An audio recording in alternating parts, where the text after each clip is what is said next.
Établissements scolaires, services de garde fermés, confinement récemment prolongé. On repousse cette date au 4 mai. Des services de garde d'urgence ont été depuis instaurés partout dans la province. Un service exceptionnel pour les parents travaillant dans le réseau de la santé et des services essentiels, ceux qui n'ont aucune solution de rechange. C'est le cas de ce CPE, le CPE Montréal-Nord. Selon nos informations, un enfant qui fréquentait l'endroit a récemment été testé positif à la COVID-19.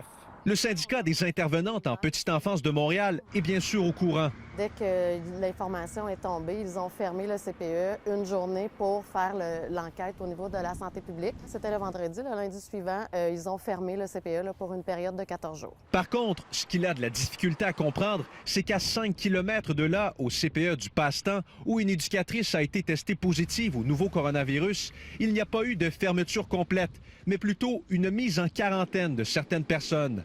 La santé publique a décidé de maintenir cette installation-là ouverte pour les services de garde d'urgence. Donc, 2 poids, 2 mesures pour nous. Sans l'intervention du syndicat, les parents n'auraient jamais été au courant. Exactement. Donc, les membres nous ont interpellés rapidement pour nous mentionner la situation, nous disant qu'ils ne comprenaient pas pourquoi les parents n'étaient pas avisés. Donc, on est intervenu auprès du ministère et la santé publique s'est rétractée et le lundi suivant, les parents ont été avisés qu'il y avait un cas dans le CPE. La présidente de la Fédération des intervenantes en petite enfance du Québec vient d'ailleurs d'envoyer cette lettre au ministre de la Famille, Mathieu Lacombe, pour lui demander des ajustements.